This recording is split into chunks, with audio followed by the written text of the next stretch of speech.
Good morning. I'm David Plazas, the Opinion and Engagement Editor for the Tennessean, and welcome from the Tennessean at 1801 West End Avenue, our new location. We have the pleasure of having Pastor Howard Jones, who is a candidate for at-large Metro Council. This is a public service that the Tennessean is doing all week to talk to and interview candidates for mayor and at-large Metro Council seats to talk about why they're running and also to answer some questions from the public and from us as well about the election and the issues that are there. So welcome. Welcome, Howard Jones. Thank you very much. Appreciate you. So tell us, why are you running? I'm running because I love Nashville. I'm running because I believe that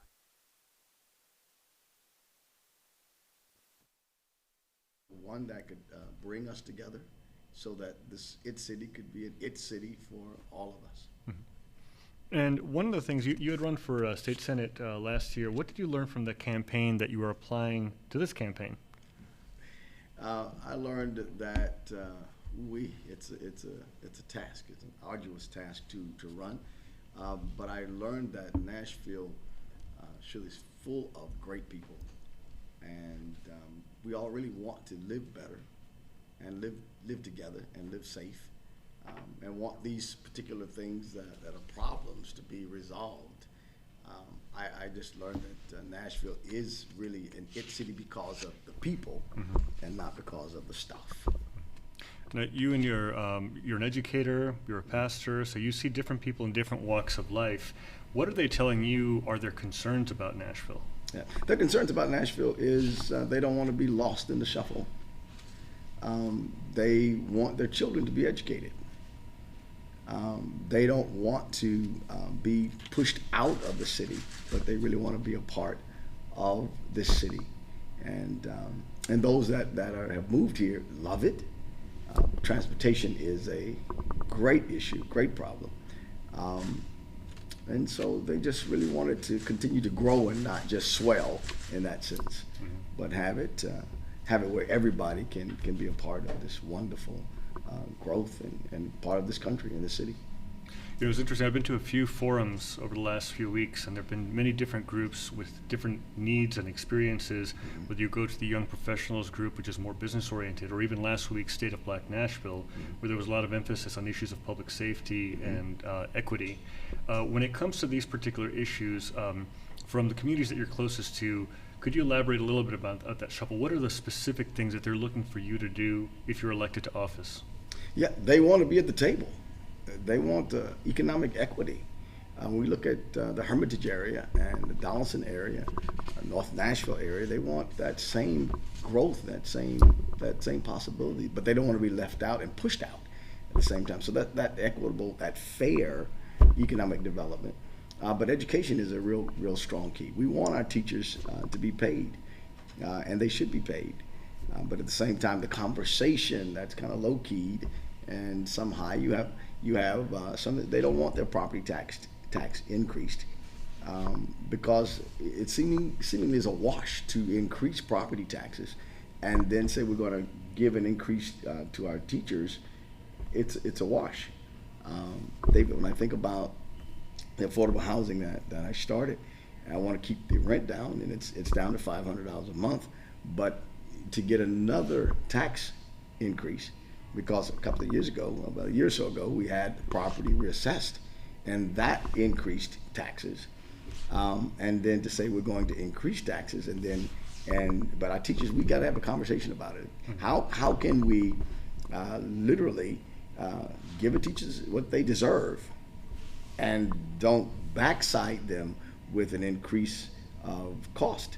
Because an increase in property taxes will increase food cost, the rent. Even if you don't live in the city, you live in the county. You have some that work here, they don't live here, so they won't be as affected as those who live here. So the equity that we need in economic development, the equity in education, we all want to be safe. Those things are critical pieces for us. And housing, God Almighty, that's a conversation. Those are real conversations. Mayor Bradley announced a few months ago his Under One Roof initiative, where he was focusing on investing about $500 million in taxpayer money into the Envision Casey and Envision program as well. What is your impression about having expertise in affordable housing? How do you see that as a solution, the solution? Does it deter, detract, or do you think it complements what you're doing?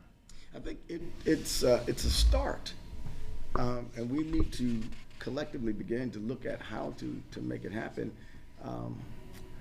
where again it's fair, and not just putting people that are struggling economically in one spot and say, well, you have truly affordable housing, but you're stuck in a box. It should be mixed. I think a mixed affordable housing situation where it's mixed income dwelling and not just those are the poor of our people. If that makes any sense. Absolutely. Good. Yesterday, Mayor Briley came out also with an announcement that in the budget he had allocated $7.5 million to teachers' raises, so that by the end of the year there would essentially be an effective 4.5% increase in teachers' salaries. What is your opinion of that? And in terms of the budget process itself, which just came to fruition, how does that resonate with you? It resonates in what I've been saying. When I've been in several community meetings, and I said no new taxes, and some people and some other organizations have frowned upon me. I said, look, we're making and have more money in our coffers than we've ever had. Let's pay our teachers and not on the backside cripple them by more debt. Property taxes will do that.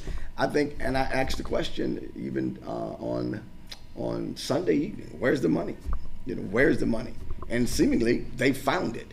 So we could do better. I think if we look at what we're doing and how we're doing it, and what worked 5 years ago, 10 years ago, won't work today.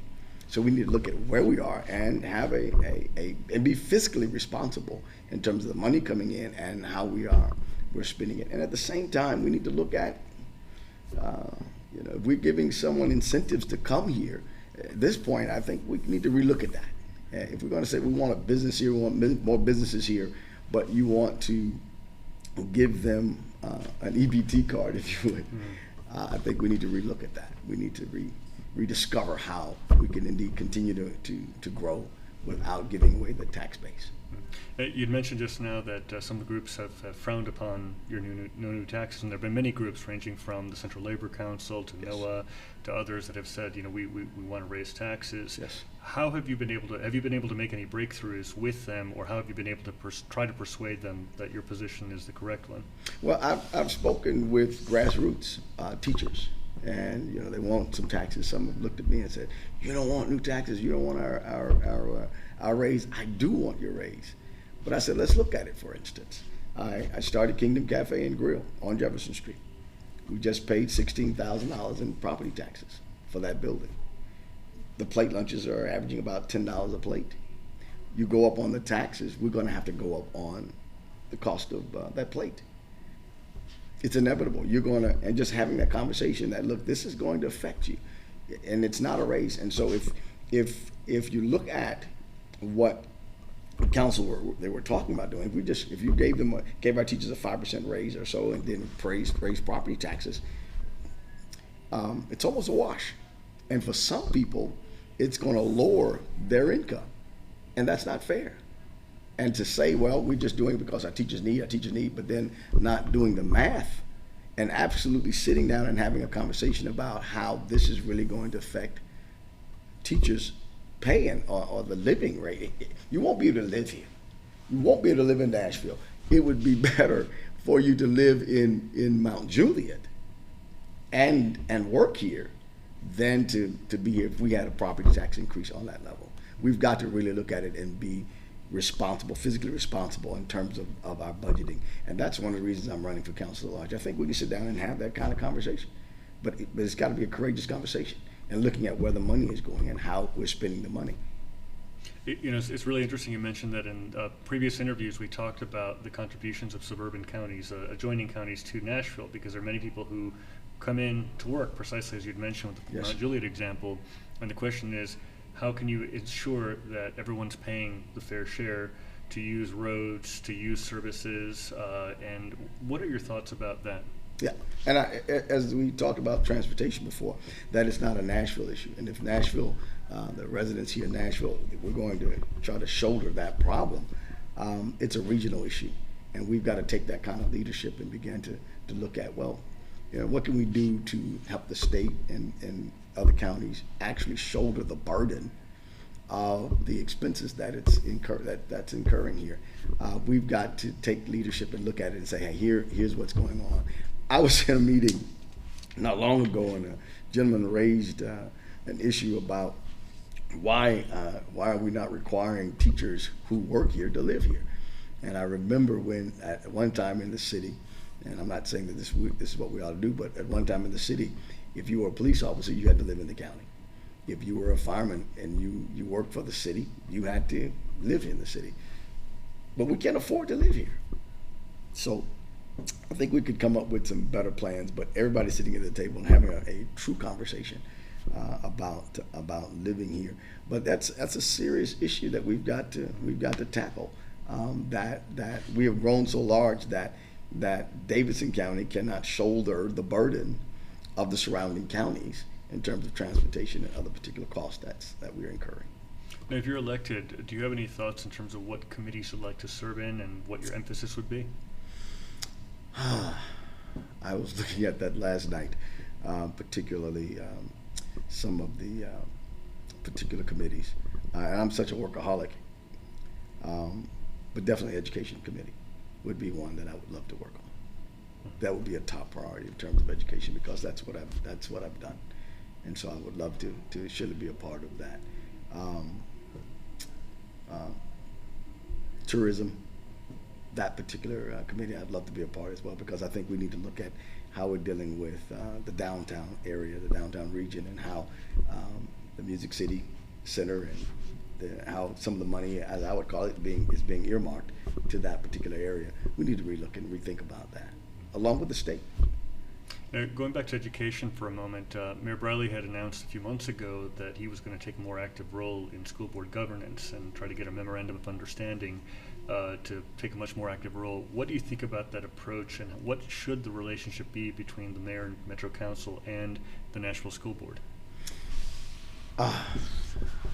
We've got to take leadership, more leadership in terms of partnership, in terms of that. We understand that the school board has been given its authority by the state, of course, to educate our kids, and we should know that. And the city of Nashville has been contributing to help in education, and in the recent years, of course, we know that the percentage of money that Metro's budget has decreased. We want to try to increase that some, and we are. I think that's what the mayor is doing, the present mayor is doing. We've got to be partners. We're contributing to it, but we need to hold the dollar accountable. We can't just throw money at it and say, okay, we're just going to give it to you and hope that it works. If we fail to plan, we plan to fail.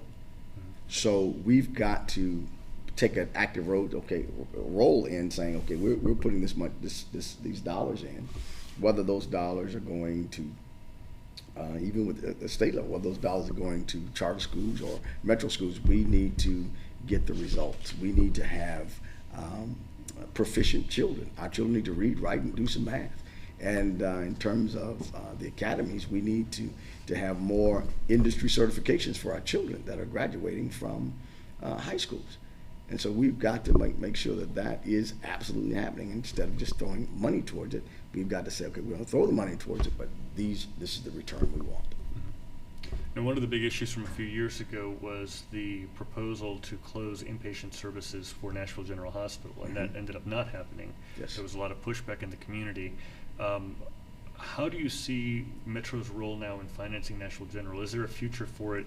If you're elected as a Metro Council, how do you see that future being part of the community? Yeah, again, we need to make sure and hold it accountable. In the North Nashville area, and looking at the opioid issues and the mental health issues in Nashville, and that hospital absolutely is a general hospital that, and of course we're paying rents to Meharry Medical College because they own the property. But we need to, again, partner to make sure that we are getting a return, a good return on the tax dollars that are going in. That's just that fiscal responsibility that I'm talking about. That it's got to be done. It's needed. I was in a meeting with some gentlemen, a group yesterday, and they were talking about homelessness and talking about mental health and drug addiction and just really meeting the needs and coming up with more housing for those and mothers who are having or struggling with drug addiction and mental health, and they have children, and creating some housing for them. And we were talking about the Elam Center and some of the successes that they've had at Meharry. We want to do more of that, and we've got to do more of that. And I think we should invest in that, because if we invest in that, then we really save money. We save money if we get people off the street, get them off drugs, and begin to make sure that their basic needs are met, or that they have an avenue to do it. Because my piece is, if a man doesn't work, he shouldn't eat. But if you provide a job for him and provide proper education, man, that's going to help the city tremendously. You know, that I even look at with our kids and the types of crimes that they're committing. We understand that crime is going down, surely by way of percentage, but the types of crimes that are being committed by our children, it's horrific. But I would equate it with the lack of education. We've got to make sure they get connected in education in these academies, and making sure that they're industry certified when our kids leave out of high school. Again, we can go back to the point of having co-op, where our kids are actually leaving out and being an apprentice and learning how to be plumbers or electricians and things of that nature. But that's what we've got to do. We've got to solve the problem with some equity, with fairness, and with some common sense. You know, that brings to mind the murder of the young musician a few months ago, and the kids who were accused and who've been arrested, who are under the judicial process right now, as young as 12 years old. Yes. And you know, the question I think for so many is, how does that happen, and and how can you prevent this in the future? From your experience, especially as an educator, what are some of the thoughts that you would like to bring to the table in terms of addressing some of these issues of youth who are disconnected from opportunity? Yeah, I think when we start talking about some effective social emotional learning in school, and that's a tenet that we have, and then partnering with juvenile court, and I think that's happening. It's better than it was, but partnering with juvenile court and those children that are having issues, we've got to partner with them and partner with faith-based organizations in the city to begin to look at where are the troubled areas in the city, and begin to make sure that our educators are connected in the community. We can't teach in an aloof fashion, meaning I can't just go to the school. I can't just go to Stratford High School and not go to Casey. I've got to connect up with the community. We've got to pull in the parents and those significant persons that are dealing with them on a day-to-day basis. But we've got to make sure our children know how to read. They know how to write. For instance, David, if I have a kid in my class, if I'm teaching, when I remember teaching, if this child cannot read, that child is going to be a problem, supposedly, in the class, because if the child can't read, they're going to indeed have outbursts until you connect up and have a relationship with them. All right, you love that child, and we gotta love what we do, and then kick the rigor to the next level. I can't just come in and say, "Oh, this is a poor, pitiful child. He's poor, and he can't read. He's having trouble at home and things of that nature." So I'm going to dumb down and not kick it up. You've got to keep the rigor up, but you got to show that you love that child. And there's some issues at home. Our city's going to have to make sure we have good wraparound services. I want to return to the budget for a moment, because some of the criticism that the mayor's budget has received is that it's based upon the parking solution. For example, the outsourcing of parking enforcement, which has not been approved yet by the Metro Council. Yes. If you are elected, this would come before you in the next few months. How would you like to address that specific conversation, not just of parking, but also about the budget itself and how the budget's funded? Yes. A Band-Aid is never good. You cannot. It's almost like borrowing your way out of debt. You can't do it. You can't just say, okay, we've got this big issue, these problems coming down the line, and say, well, we're just going to sell off property and sell off things. I don't think that's the way to do that. I would want to expand the tax base in the sense of how can we increase more taxes coming in. You know, if we create more housing, then it's going to indeed generate more money. If that makes any sense for our coffers. So, but just saying we're going to outsource, you know, for a couple of dollars to put a Band-Aid on it, I just don't think that's the best way to go. And do you see yourself, if you're elected, as someone who would come in to directly challenge whoever the mayor is, the agenda, or do you see yourself as more collaborative? What kind of approach would you take as a Metro Council member? I think we need to collaborate. We need to sit down and have a courageous conversation.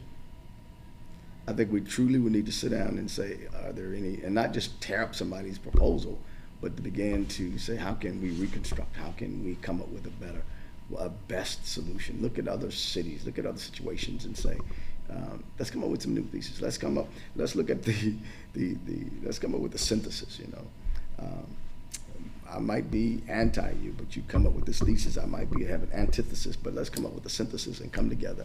That it's a win-win. Mm-hmm. And then analyze it and see if it's working. If it's not working, you got to make another decision. You can't just keep doing it because, well, we made a decision, it's not working, but we're going to keep doing it. That doesn't work. Make another decision. Look at it, analyze it, look at the data, and make another decision, a best practice decision for the future of the city.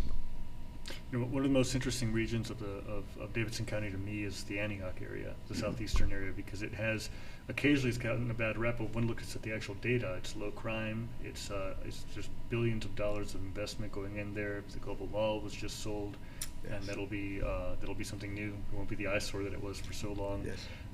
In terms of looking at areas like that, these suburban areas, how can you assure, or at least try to move the needle so that they are getting the kind of amenities and investments from the city to prosper, much like downtown has? And working with the wonderful council persons in that area, and working with the economic structure, working with business owners in that area, and seeing what we can do to make it prosper, make it grow.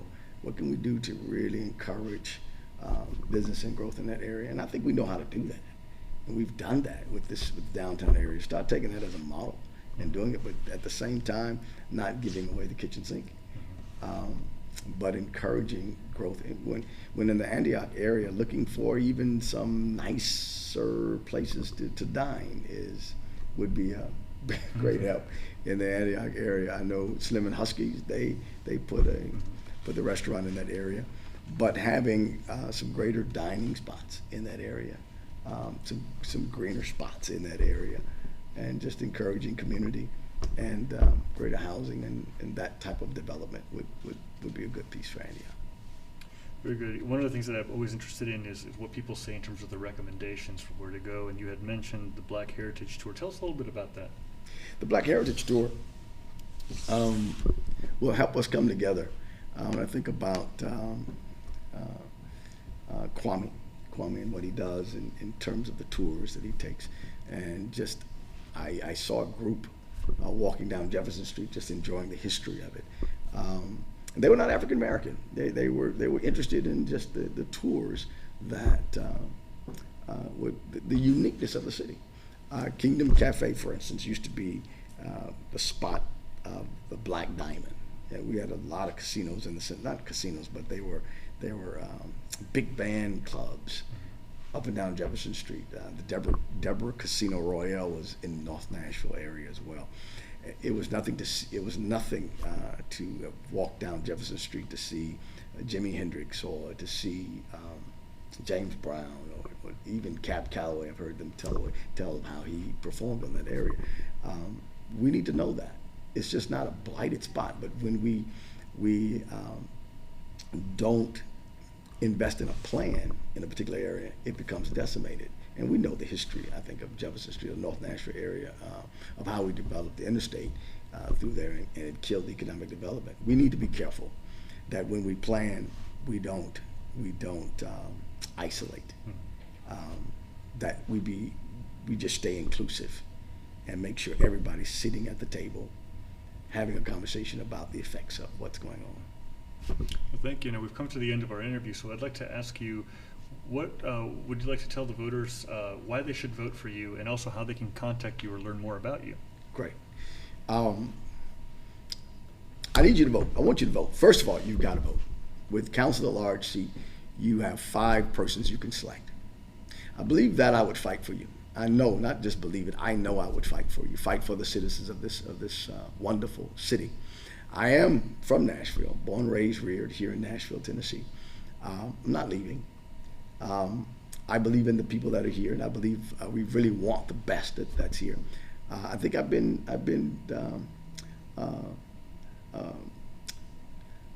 trained to serve. I've been trained to serve in terms of creating economic development, trained to serve in terms of housing, trained to serve in terms of teaching and educating surely our kids, because if we don't educate them, we're going to be in trouble for our future.